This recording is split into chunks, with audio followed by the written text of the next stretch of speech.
He is the youngest person to be elected as president in the history of Africa. He was born on 25th March 1980. He is the new president of Senegal. His name, Bassirou Diomaye Faye. In this edition of Back in History, we present his birth and parentage, his education, his career, his participation in the politics of his country, his family life, and his eventual emergence as the new president of Senegal. Welcome to this edition of Back in History. In the history of Africa, a number of young and energetic persons have occupied the number one office in their respective countries. This is traceable to the early 1960s, when most countries in Africa gained independence from the colonial powers. Until this day, younger persons are still rising to the office of president. In Nigeria, for instance, Yakubu Gowon was 31 years old when he rose to power in Nigeria. The man before him, Agui Ironsi, was 41 years old when he rose to power. Murtala Mohammed was 36 years old, while Obasanjo was 38 years old when he took over from Murtala Mohammed. Gnassingbé Eyadema of Togo was 32 years old when he became president of Togo. There are several other persons in their early 30s and early 40s that became president or heads of state of a number of African countries, but it is important to note that these young persons rose to power through military coups. They were never elected through democratic elections. The story has been the same in contemporary Africa, where a military captain, Ibrahim Traoré, became the president at the age of 36 through a military coup. Today, Africa has its first youngest person to be elected as president in a democratic election. President-elect Bassirou Diomaye Faye was born in the western region of Senegal. His profile has it that he received his baccalaureate in 2000. It also states that Faye successfully attended a master's degree in law and subsequently cleared both competitive examinations, enrolling at the National School of Administration and the Magistracy in 2004. After graduation, Faye opted to specialize in taxation. He worked in the tax office for a while and became a tax inspector in the Tax and Estate Department. He made a mark in his chosen field and soon became a known personality in taxation in Senegal. While in the tax office, he met a man who would later be of immense benefit to his political ambition. The man he met is a well-known political figure, Ousmane Sonko. In 2014, Faye and Sonko's relationship grew closer in the Taxes and Estates Union, created by Sonko. Sonko also founded a political party known as PASTEF. Faye took active part in the activities of the party, and in just a matter of time, he swiftly ascended to become one of the most prominent figures within the party. Sonko declared his intention to run for the presidency of Senegal in 2019, and Faye was his right-hand man.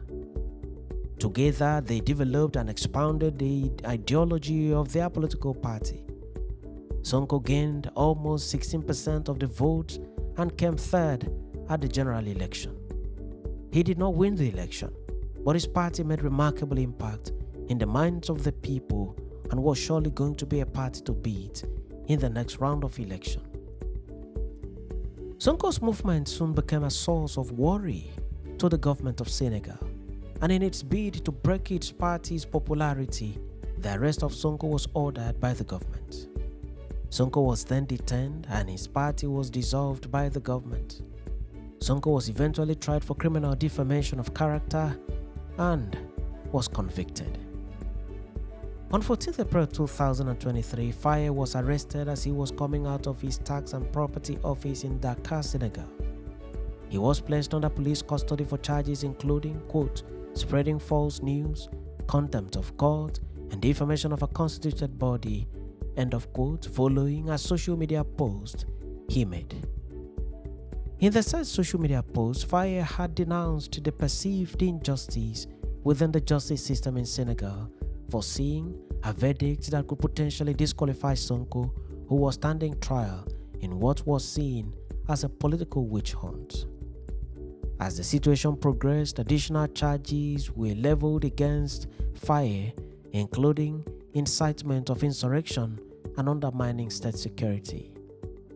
This resulted in an indefinite period of his detention. On 20th January 2024, the Senegalese Constitutional Council published the final list of candidates for the presidential election, and Sonko's name was excluded. The reason was that he had been convicted and thus ineligible to stand election for the office of president. Faye then stand election for the office of president.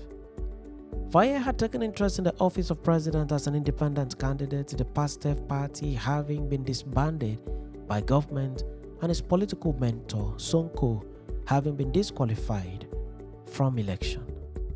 His candidacy was validated because he was never convicted, although remaining detained in prison. After an attempt by incumbent President Macky Sall to postpone the elections, citing unresolved disputes over who could run, widespread protests occurred, and the Constitutional Council overturned the postponement. In response to the protest, President Macky Sall said that he would leave office as scheduled on 2nd April 2024, setting the date of election on March 24, 2024. He also expressed his willingness to release Sonko, Faye, and all their supporters as an act of good faith. Several political prisoners were released by the government, and on 14th March, barely a few days before the election, Sonko and Faye were released from prison. Their supporters went into wide jubilation across the nation. Following the validation of Faye's candidacy, Sonko and the entire leadership of the now disbanded party gave full support to Faye and called on all their supporters to work for Faye and vote for him on election day.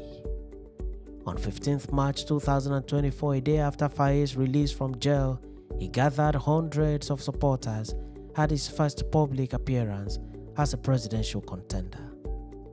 Former President Wade and his Senegalese Democratic Party (PDS) endorsed Faye on the same day, in a boost to his chances of winning election.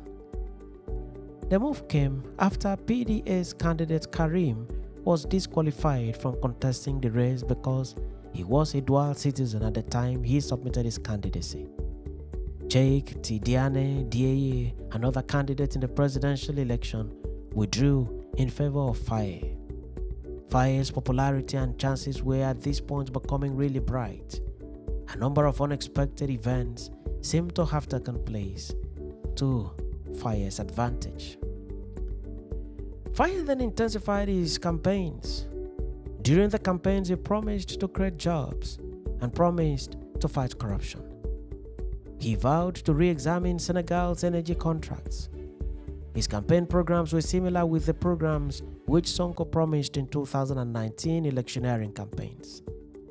Faye has stated severally that he believes in system change and left-wing Pan-Africanism to reclaim Senegal's sovereignty.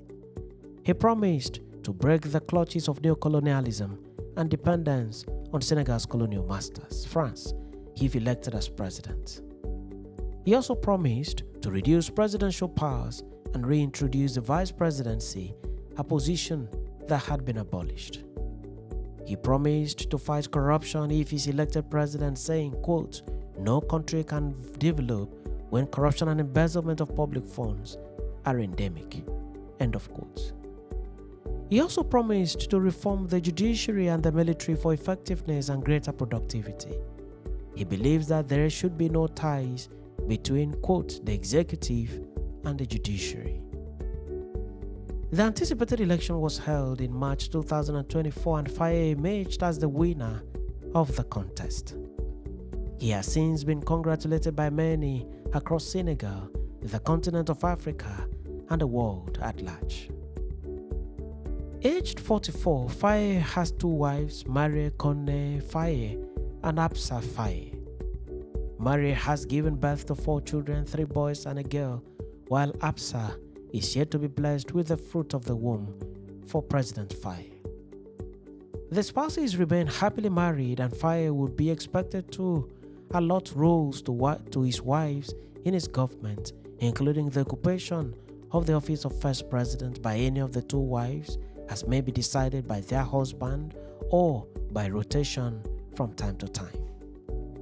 Indeed, the coming days will shed more light on Faye's presidency in one of Africa's most significant countries. Thanks for watching this edition of Back in History, and do remember to subscribe to this channel or follow the page for regular notification on every new video. I remain your friend and host Ekemi Nudim, wishing you the best of time as you continue to accompany me through the corridors of Africa's history.